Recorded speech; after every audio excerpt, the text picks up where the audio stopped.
got the bedding and I stretch before I wash my face. To survive, about to take him to another place. And she said I'm Superman to a Lois Lane. It's how the game no wise enough to need to clear the way. You gotta go, but to achieve it, you gon' need some faith. Ladies and gentlemen, welcome back to Off the Bench, hosted by Jorge Pajares, myself, my boy Roland joining me. Roll, I love it when social change impacts sports, because NASCAR, of all the sports, has now come out in support of the Black Lives Matter movement, saying, and I quote, "The presence of the Confederate flag at NASCAR events runs contrary to our commitment to providing a welcoming and inclusive environment for all fans, our competitors, and our industry. Bringing people together around a love for racing and the community that it creates is what makes our fans and sports special. The display of the Confederate flag will be prohibited from all NASCAR events and properties." So, any and every NASCAR event will no longer have the Confederate flag. Roll, you're a big NASCAR fan. I want to hear your thoughts on this move by NASCAR. Now, obviously, as an African American, and I'll probably say I'm probably of 5%. I could be bigger, but I'm just gonna go out and say about 5% of African Americans that do watch NASCAR. And now I told you off camera, George, that Confederate flag does not bother me. I am not impacted by it. However, I can imagine as like, say you're an African American, George, you are of descent. Technically, I'm a minority. Yeah. So, say you turn on, NASCAR, and then you're just kind of like just chilling, every casual, you're just watching, you're like, okay, cool, something you've never seen before. And then as a black person, you're watching, and then you see the Confederate flag, and you're just kind of like, and then you're like to yourself, like, all right, maybe it's just that one. I don't know why that one person acted, but maybe it's just that one. Then you go on and you see another one. You're like, that's not the same one. And then you see another one. Now, this is something that's prominent at NASCAR events. There's a bunch of people, whether it's on their trucks, their shirts, carrying the flag with them themselves, And it's a very southern sport. Like you don't. Yes, I want people to understand. I do understand. In New York, I definitely want to understand. Yeah, exactly, George. Exactly. Mm-hmm. Like for the longest period of time now, there have been several African American drivers to drive in the sport of NASCAR. Not even just NASCAR, but open wheel cars, dirt tracks. But I understand that NASCAR was founded in the South. It's a southern sport. So I understand when people are trying to take it like, wow, you're taking the rules of NASCAR and you're just taking it away. I want everyone to understand what the Confederate flag stands for. It's not, the Confederate flag doesn't stand for NASCAR. And I feel like people are mistaking that and making that like, oh my gosh, you're taking the flag away. You're basically taking away NASCAR. That's not true. As the sport tries to grow, the sport's on Fox now. Fox is not going to want to be associated with racism, especially at this point in time. So I almost feel like they had to do this. Like you have to make it. And I think we spoke about it before, that NASCAR's ratings are probably now through the roof, because it's one of the only sports on, so you tune into what you can tune into, and then they probably was like, hey, we should probably try to get the Confederate flags out of sight, out of mind, no, let's try to wash our hands with it. And obviously the drivers can still have their belief, they can still feel some type of way, and whether they think the Confederate flag is good or bad. But if you look at half the drivers, George, in the sport today, there's a lot of California drivers. There's a lot of, northern drivers. It's not just drivers from the South. They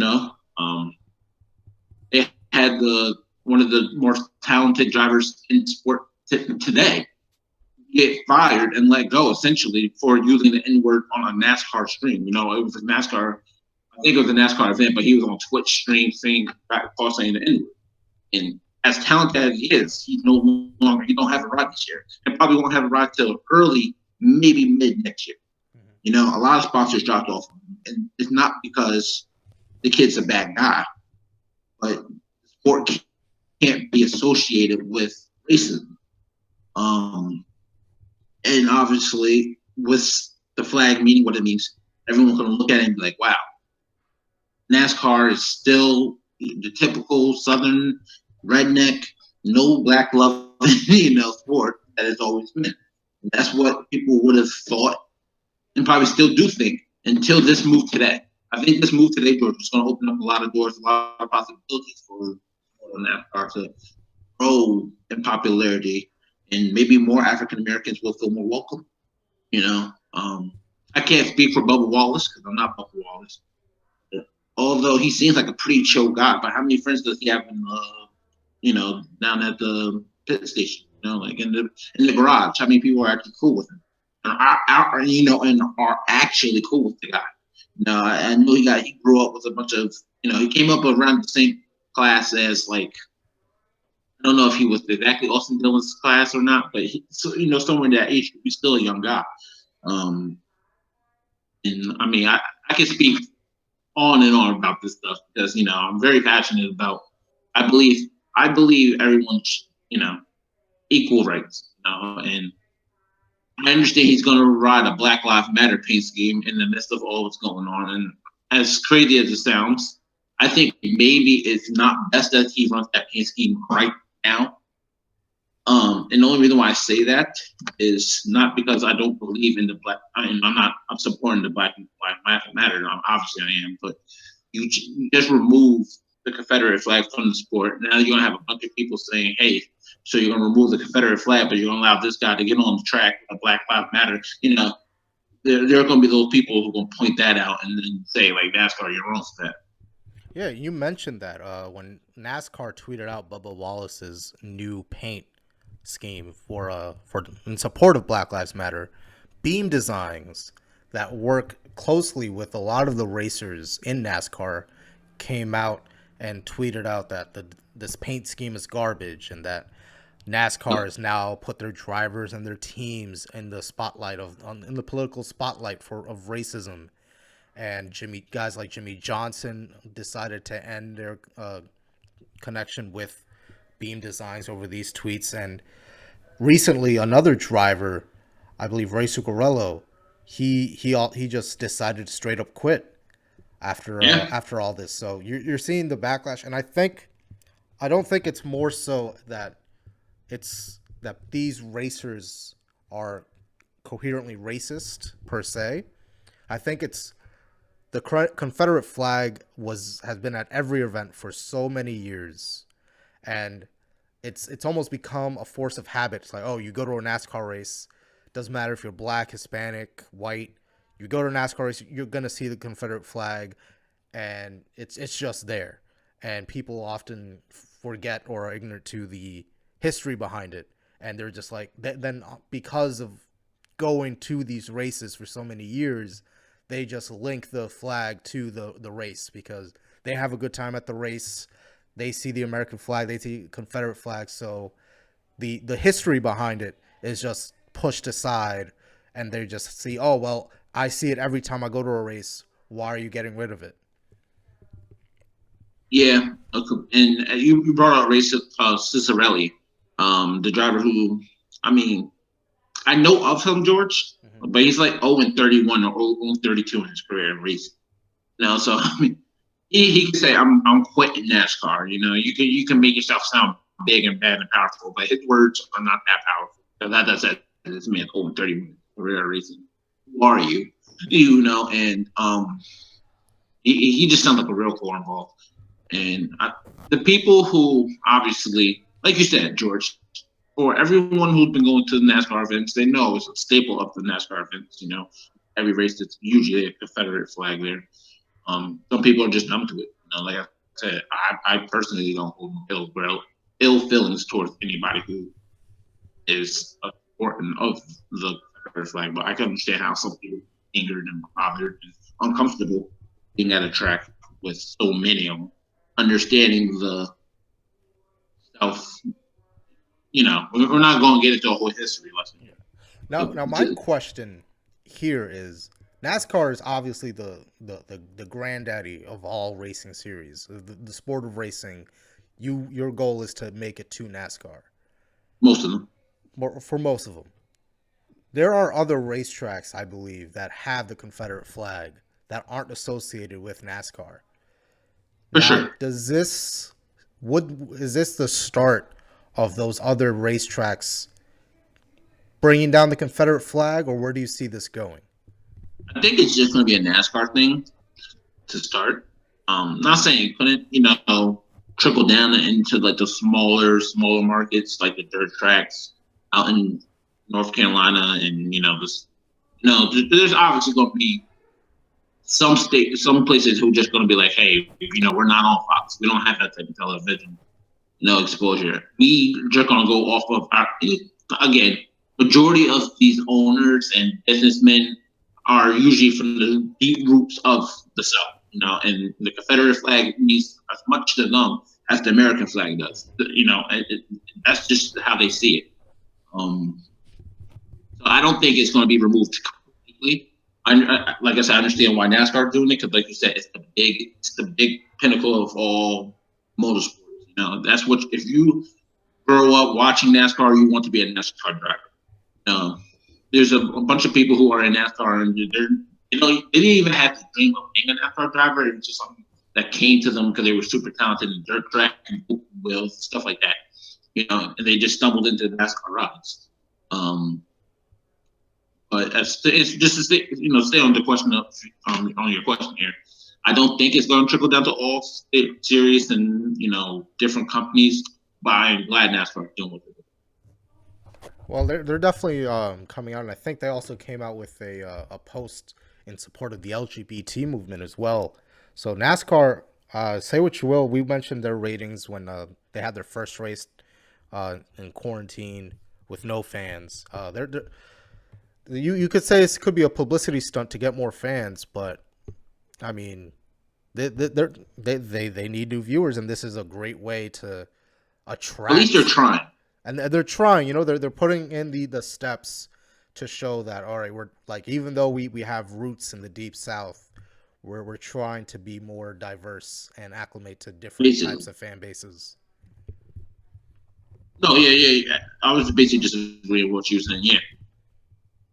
Well, hopefully this can be the start of more movements. I know we discussed the NBA coming back, so I'm fully expecting I Can't Breathe shirts to be worn, some form of Black Lives Matters movements with the NBA players, as they always do. And as far as baseball, whenever they come back, I should hope that. And another thing, we didn't discuss this off the camera, but the Torrey Hunter situation with Boston, since we're on the topic of race, he mentioned how the Boston Red Sox fan base would toss racial slurs. And Boston people in general. I think was his claim. It wasn't just the fans; it was just Boston people. Boston in general. And to a lot of people, they were shocked. But as you know, I'm not too knowledgeable with soccer, but I'm aware of the leagues and the teams and how certain teams are playing and certain players. And it reminded me of when I went to England a couple years ago, and during the Champions League, there were these African-American soccer players that were, and in America, the N-word is like the big no. You don't want to call an African-American that at all. But with these Black European players, they were calling them monkey, and it was a whole nother level of derogatory.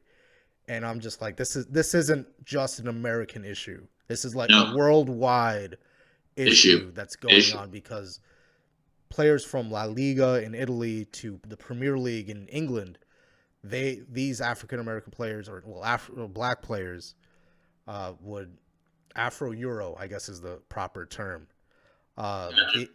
They are getting these harsher words from their own fan base as well. I remember it was either Paul Pogba or Marcus Rashford, who are two black players for Manchester United. They reported that their own Manchester United fans, would call them these racial slurs for missing a penalty. And I'm glad NASCAR is doing this, because it shows that that there is progress, slow progress, but progress nonetheless. Oh, yeah, for sure. And I'm mentioning this story only because just to be aware that we're making progress in not what's not just an American issue, but a whole planetary issue, a global issue. Yes, yeah, no, it's taking over the world, George. Like one person at a time. Like just one person at a time. We just gotta collectively come together and make a change. And like you said, nobody should have to live like that. Nobody should have to be judged due to the race of color of their skin. What were they raised, and gay, straight, stuff like that. It just shouldn't be a thing here in 2020. But sadly, we're still battling it. I know we didn't get to really touch on it, but we talked about Drew Brees comments. I'm like, nobody's gonna mistake Drew Brees as being racist. Nobody's gonna think that. But was his comments at that point in time out of line? Yes. Phrase those words better. Like you said, I'm glad NASCAR is doing what they are doing. People are going to look at it like you're just trying to gain publicity, which could be partly true. Maybe they are trying to do that. George, you can't sit here and say they're not. That we are not NASCAR. The fact that they're willing to do this just ain't a publicity stunt. They're actually making a change, and they're trying to hold up their end of the bargain, as well as other sports. Like you said, when basketball comes back, I'm sure there's going to be a bunch of BLM shirts all over the place, and a lot of people wearing "I Can't Breathe" shirts. And I wouldn't even be shocked if 10 seconds or 20 seconds or 25 seconds silence for everyone who lost their lives due to this racial problem that we got going on in the world. And we mentioned before, the NBA is really like the number one sport in America when it comes not just to sports in general, but really in all sorts of social activism. Yes. Yeah. And really, when you even looking at the pandemic that's going on, when the NBA shut down, you saw every other American sport shut down. Yeah. And when the NBA started ramping back up, you see all these other sports starting to ramp back up. And even before they officially announced it, when there was just speculation of where the cities that they were choosing between Las Vegas and Orlando, the whole concept, the thinking of the concept of a playoff format or how many teams would be invited. Once the NBA started thinking about how to come back, all these other leagues started thinking about coming back. Yeah. And you look, when the NBA announced a possible format, the NHL came out. UFC had their own fight island for their international fighters. So it's good to see a lot of good progress. That's all the time we have today. Roll, say goodbye to the people. Take care, my people. I shall see. I know this is relatively short compared to what me and George normally do, but we had to get this episode out to you guys. It's very important to make sure that we hear, get our voices out there in the midst of all this chaos that's going on. And I'm just happy to share the platform with my good friend George, and hopefully we make some changes out there. So make sure you follow us on Twitter at Rolluminati2 and at Latino_nerd. Follow us on Facebook at Off the Bench Pod. Instagram, same name. If you're listening on YouTube, hit the subscribe button, hit the bell notification to get notified for when the next episode of Off the Bench comes live. And make sure that you follow us on Spotify and on SoundCloud so you can hear it first. Spotify listeners always get the episodes first, so make sure you follow on Spotify. Ladies and gentlemen, thank you for taking the time to listen. We will catch you later.